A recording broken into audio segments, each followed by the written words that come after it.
Do do do, theme song. Do do do, I'm broke so this is my theme song. Do do do, just imagine this is an awesome theme song. Do do, theme song.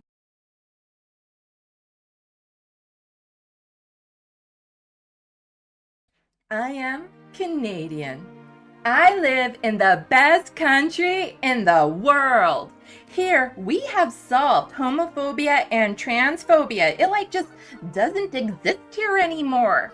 We are such a gay country that our rainbows have rainbows. We are so pro LGBTQ plus that if you don't psychically know a person's pronouns, you get arrested and put into conversion therapy. This is the safest country in the world for queer folks. If you're queer and live in a different country, you can come here and be safe, providing you can get over the border. It's like an LGBTQ-topia here, huh? Get it? Hey? We are so gay that if the police pull you over and ask you to walk in a straight line, if you walk too straight, they arrest you for not being gay enough. I am so glad I live in the gayest, queerest, most pro-LGBTQ plus country in the world. I am Canadian. Hello, welcome to Left of the Box. Bonjour, bienvenue. I'm Sandy. Okay, so as far as Maple Wash is concerned, there is a lot of truth to the image Canada projects when it comes to LGBTQ plus issues. Canada is one of the better countries at accepting and protecting queer folks. Toronto's Pride celebration is one of the largest in the world, regularly drawing in over 1 million people. Our government has banned conversion therapy. Gender identity is protected in the Charter of Rights and Freedoms, and Canada was one of the first countries to legalize same-sex marriage back in 2005. However, the idea of Canada being a safe haven for LGBTQ plus folks and free of anti-queer hate is false. We have a lot of work to do to ensure the safety of everyone. Too many people take for granted what we have and don't realize it's an ongoing battle. Fascism is on the rise around the world, Canada included. Homophobia, transphobia, bigoted people are becoming louder, and since a large chunk of the conservative base is right-wing, we have politicians stoking the flames of hatred and actively working towards making this country hostile towards anyone who doesn't conform to their ideology. The rights we've worked so hard to gain can be taken away. Queer folks are feeling less safe. Threats, harassment, and violence towards the LGBTQ plus community has been increasing. The right wing has people, leaders, social influencers encouraging them. And on the left? Don't get me wrong, we have lots of wonderful people speaking out and standing up to this hate, and the majority of the population supports equal rights.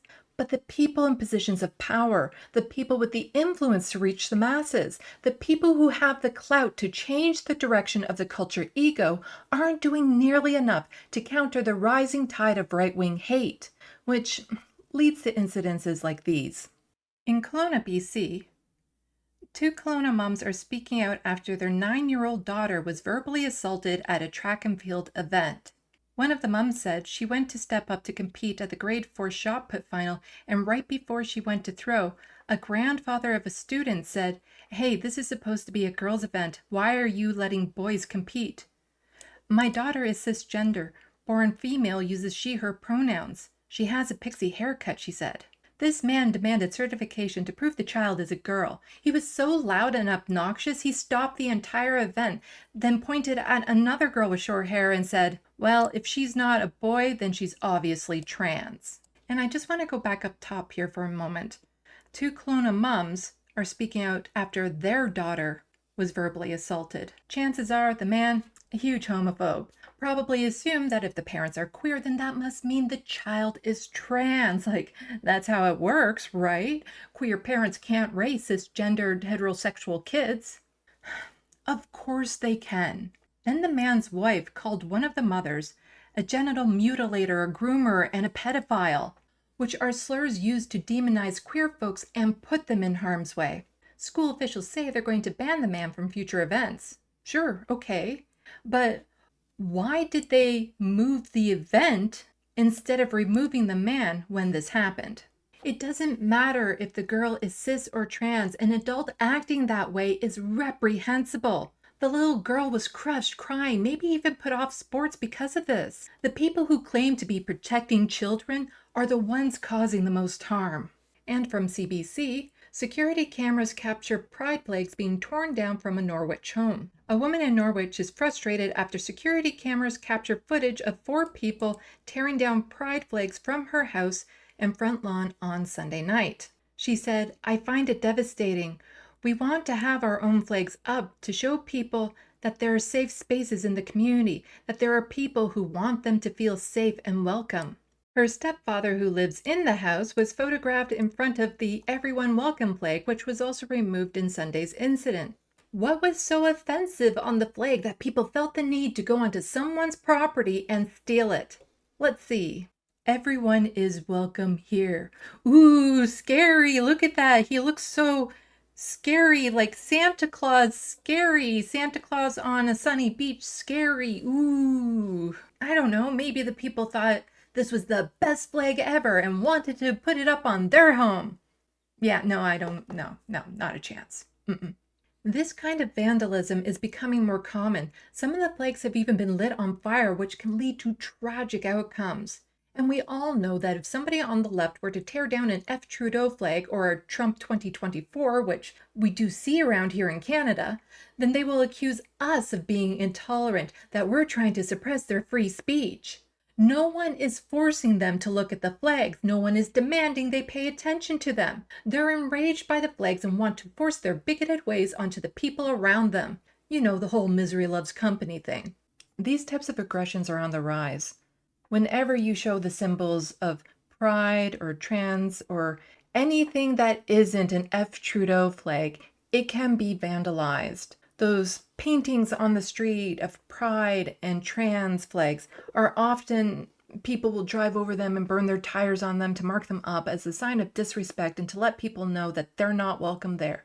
But they are welcome there. The majority of people welcome queer folks. The city put that there because they welcome queer folks. Hate is what is not welcome. And many of us say, well, at least there aren't laws being put in place that will harm us, that will reject us or deny us who we are. And while the federal government has done a lot of good for LGBTQ plus folks, provincial and municipal governments find workarounds to impose their bigotry. Back in Norwich with global news, a councillor resigns after her township officially bans all non-government flags, including pride flags, on municipal properties. Ward 2 councillor Alicia Stubbs says, "I refuse to participate in this any longer, to the dog whistles and blatant discrimination, and to the hypocrisy of decisions made for peace while many citizens feel fear. Use your power for good. When you hear of people in our community that feel unsafe, believe them." This wasn't a popular decision. The controversial debate first drew in large opposing crowds from across Oxford County to council meeting chambers last month. Amid boos from those present in the public gallery, council voted 3-2 Tuesday to approve the flag ban, with Mayor Jim Palmer breaking the tie. Alicia added, "The entire job of council is to work for the community, and when you pander to one group and you don't work for the community, you're not doing your job." These two things in Norwich happening around the same time is not a coincidence. When the people in power cater to a small, hateful group, they're emboldened to act out on that hate. Hateful people encourage politicians to be worse, and when they are, it encourages people to be worse. The president of the Oxford County Pride Committee is planning on filing another Ontario human rights complaint over this. And to finish the article off, Alicia also said, "One person doesn't change the world, and so I think that when we can all make little dents, whether it's my 7 months of council that make little dents, or folks having pride marches or hanging progress flag, they may seem little on their own, but together create some big change." I feel that. And from CBC New Brunswick, Union for School Psychologists will stand behind members who defy changes to LGBTQ policy. On Thursday, Minister of Education Bill Hogan announced changes to Policy 713, which sets minimum standards for providing a safe learning environment for queer and trans students. Hogan said the new policy now forbids teachers and staff from using the chosen name or pronouns officially or unofficially, of a child under 16 without parental consent. That does the opposite of providing a safe learning environment for queer and trans students. If a child doesn't feel safe going to their parents about this, there's a reason. It's not safe for them to do so. For some of these kids, their only refuge is school. Now the teachers will be forced to misgender them. How is that helping?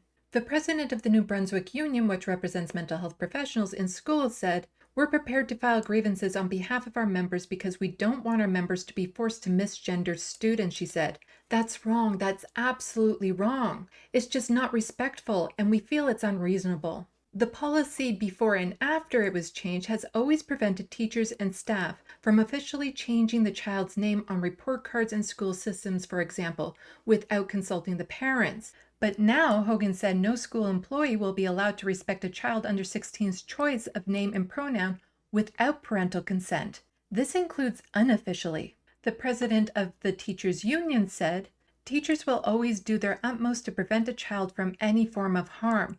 Teachers know the importance of making connections with their students," she said. And so this particular situation, the policy as is currently reads, will put teachers in a very difficult situation.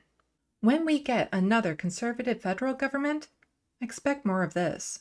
With all of that said, it's important to know the culture ego is currently progressive towards LGBTQ+ issues despite the right's attempts to drag it backwards. In all of the articles I went over, individuals were speaking out. Pushback against harmful policies is happening. Organizations are refusing to stand by and do nothing. The current Liberal government primarily does performative support.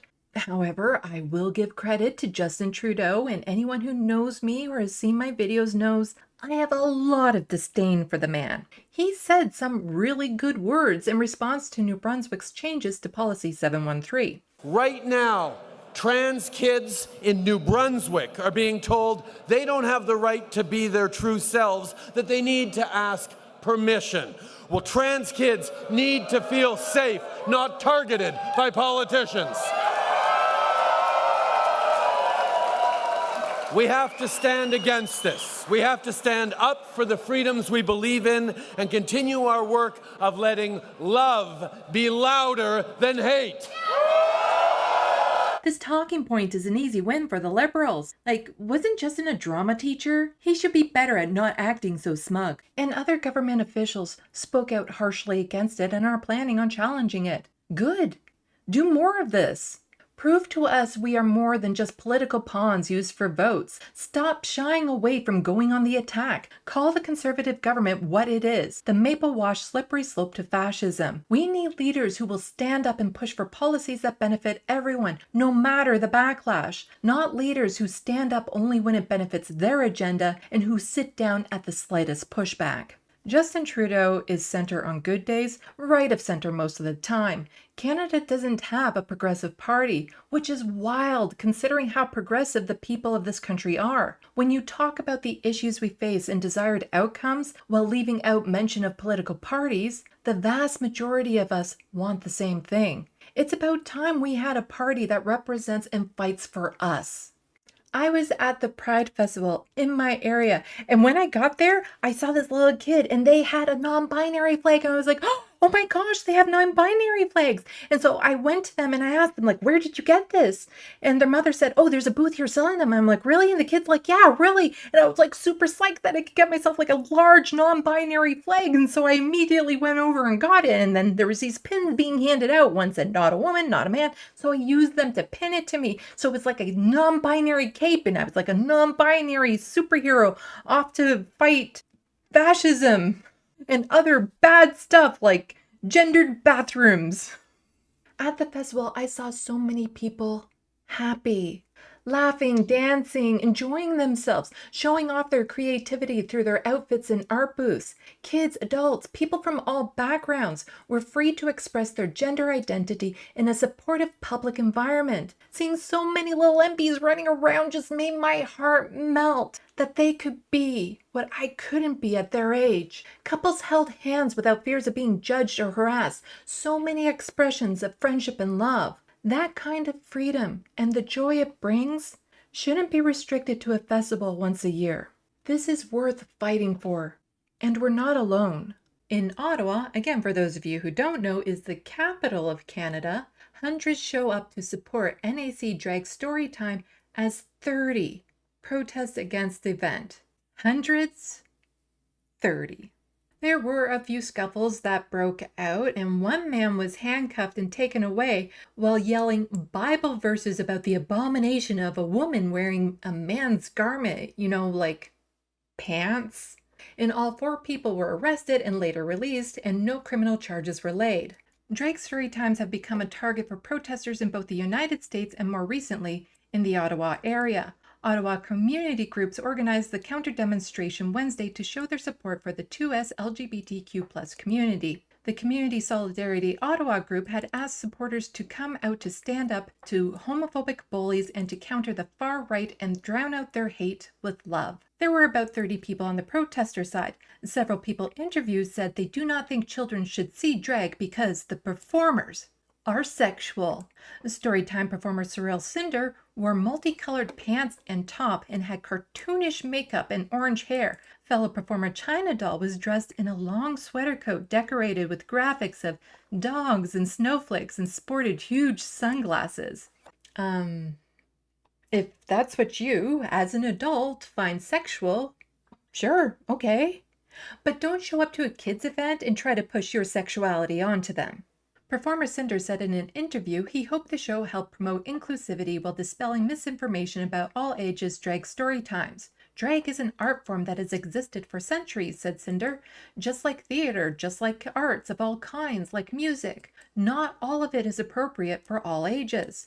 We hope these kids grow up to be a more encouraging, supportive generation. We don't want straight kids to be queer. We don't have the ability to make that happen. We just want queer kids to be safe. Supporters say drag story times help kids learn to accept themselves and others. Oh no, the horrors of wanting children to love who they are and become, confident.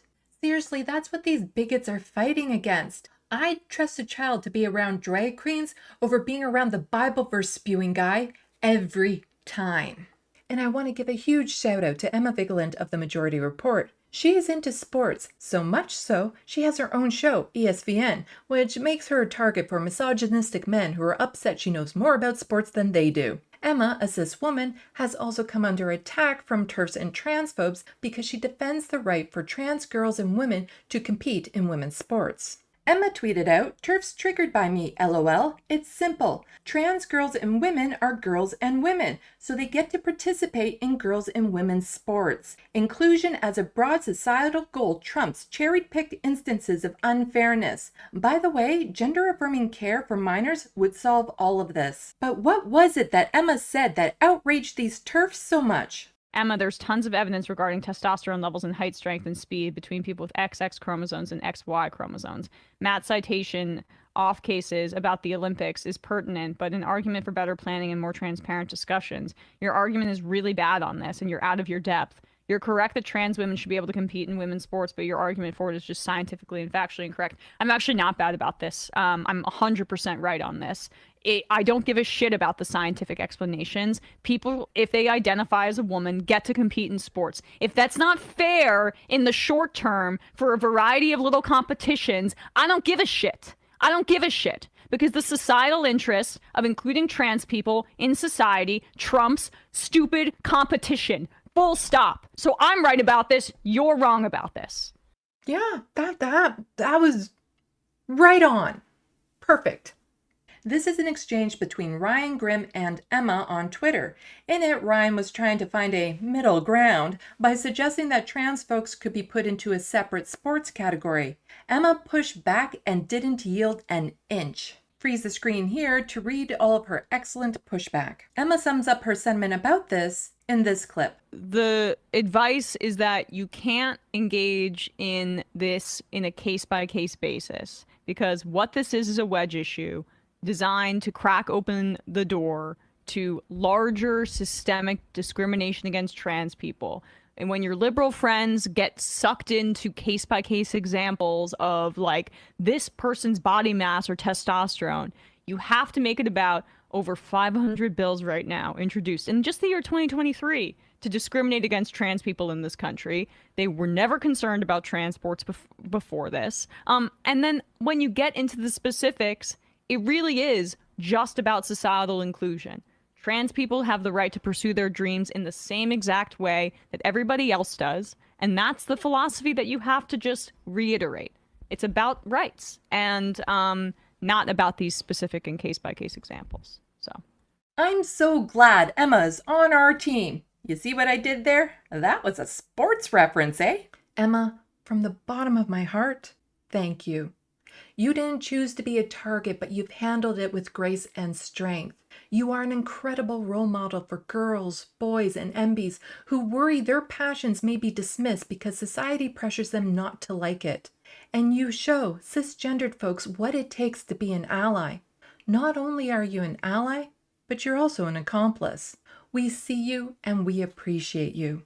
To all the people still on Twitter, please go follow her and send her messages of support to drown out the hate being directed at her for daring to challenge the binary. Positive, progressive change is always possible. I can't change the world, but together, we can. Don't forget to hit buttons and leave comments. While you're on Twitter to follow Emma and send her positive messages, don't forget to follow me. I'm also on TikTok and Instagram. If you're one of the lucky ones to have gotten onto Bluesky, so am I. If you can, please support my content by becoming a patron or purchasing something off my wish list. Every little bit helps. Links are in the description box below. A special thanks to those of you who already have. Salut, à la prochaine. Thank you for watching and stay tuned. I'm Sandy, wishing your tomorrow is better than your today.